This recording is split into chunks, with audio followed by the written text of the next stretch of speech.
नमस्ते बच्चों, मैं doctor D P. Goswami, HPC government college Ajmer. आज आपको मराठा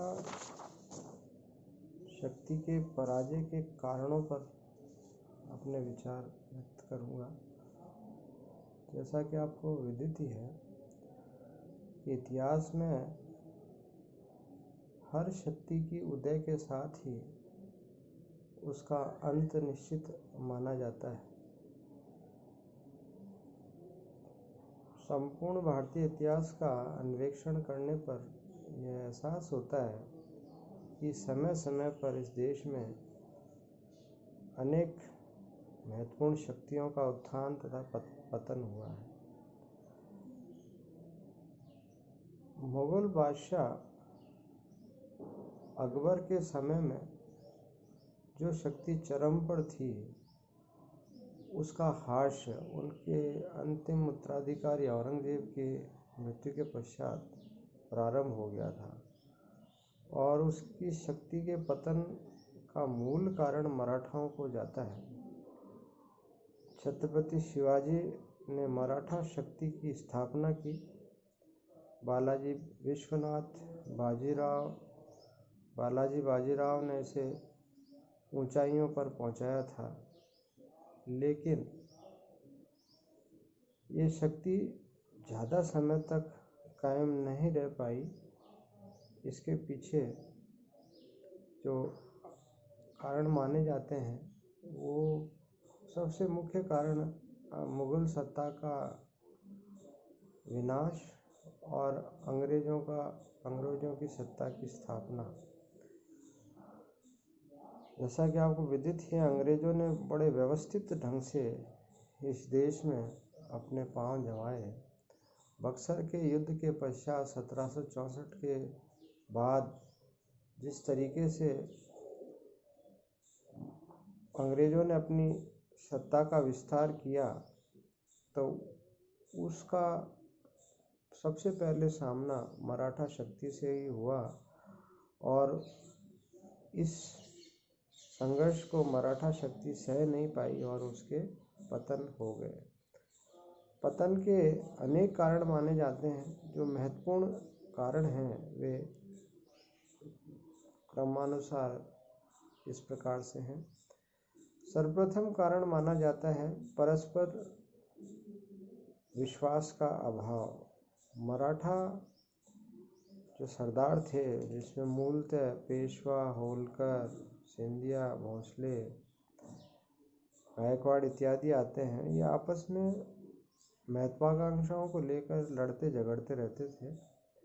फलस्वरूप इनमें एकता का अभाव हुआ और एक पतन का प्रमुख कारण यह बना। दूसरा, इनकी दोषपूर्ण आर्थिक व्यवस्था थी। ठोस अर्थनीति का अभाव के कारण और मराठा क्षेत्र अपने आप में भौगोलिक दृष्टिकोण से ज़्यादा उपजाऊ क्षेत्र नहीं है, बंजर भूमि है और न ही वहाँ कोई व्यापार विकसित था। मराठा पूर्णतः चौथ और सरदेशमुखी पर ही निर्भर थे और ये जो ज़बरदस्ती की जो वसूलियाँ थी, चौथ वसूली, इसके कारण इनकी आर्थिक तरक्की नगण्य के बराबर हुई। इन्होंने ऐसा कोई कार्य नहीं किया जिसके कारण इनकी आर्थिक स्थिति सुधरे। केवल और केवल चौथ वसूली पर रहना किसी राज्य के हित में नहीं हो सकता। इसके अलावा सत्ता का विकेंद्रीकरण इनके द्वारा कर दिया गया। जैसा कि आपको पता ही है, शिवाजी की मृत्यु के पश्चात मराठों में जागीर प्रथा फिर से प्रारंभ हो गई, जिसके कारण मराठा सरदार निरंतर आपस में संघर्ष करते रहते थे।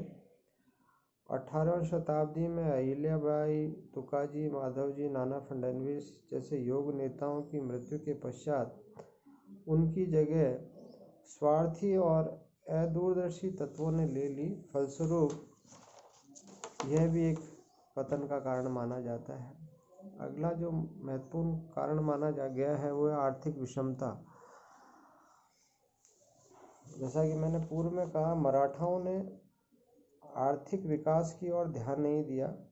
बल्कि आर्थिक संकट के समय ये अड़ोस पड़ोस के राज्यों में लूटपाट करके अपना काम चला लेते थे, जिसके कारण आम जनता के मध्य इनके प्रति कोई सहानुभूति प्राप्त नहीं हुई।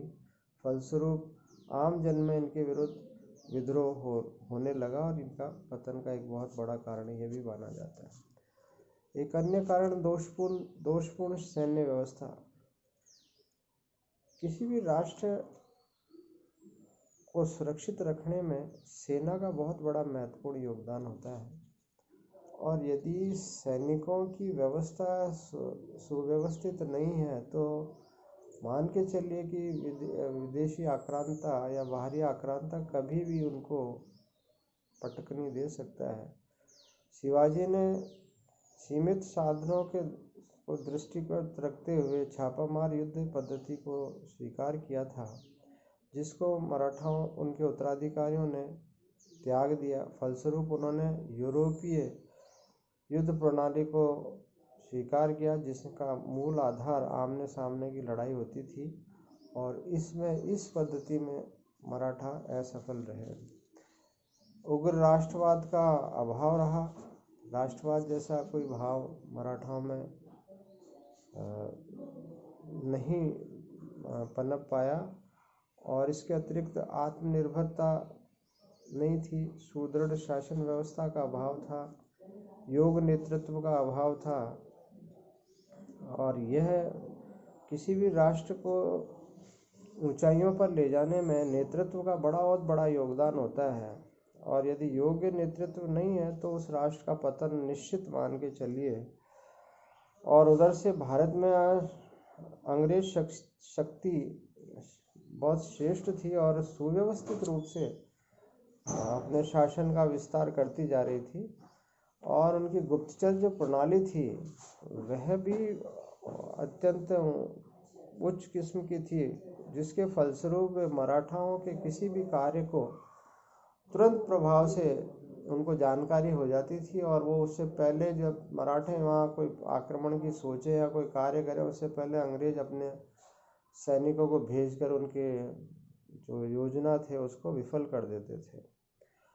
इसके अलावा आम जन के में मराठाओं के प्रति कोई सहयोग का भाव नहीं रहा। उसका बहुत बड़ा कारण इनका आम जन से जबरन जो वसूली की गई, मतलब जो पड़ोस के राज्य थे, उसके कारण इनको अड़ोस पड़ोस के राज्यों से सहयोग नहीं मिला। जब अंग्रेजों ने इन पे आक्रमण किया तो अड़ोस पड़ोस के लोगों ने या के जो शासक थे उन्होंने इनको सहयोग नहीं दिया। फलस्वरूप इनको असफल होना पड़ा। और जो सबसे महत्वपूर्ण है वो उच्च आदर्श का अभाव। मराठाओं ने कोई ऐसा उच्च आदर्श विकसित नहीं कर पाए, विशेष रूप से बंधुत्व के दृष्टिकोण से, सहयोग के दृष्टिकोण से या अन्य विचारों के दृष्टिकोण से। और किसी भी राष्ट्र को सुदृढ़ बनाने में उच्च आदर्श का होना अति आवश्यक माना गया है। उसके अभाव में मराठाओं का पतन हो गया। इस तरह से हम देखें तो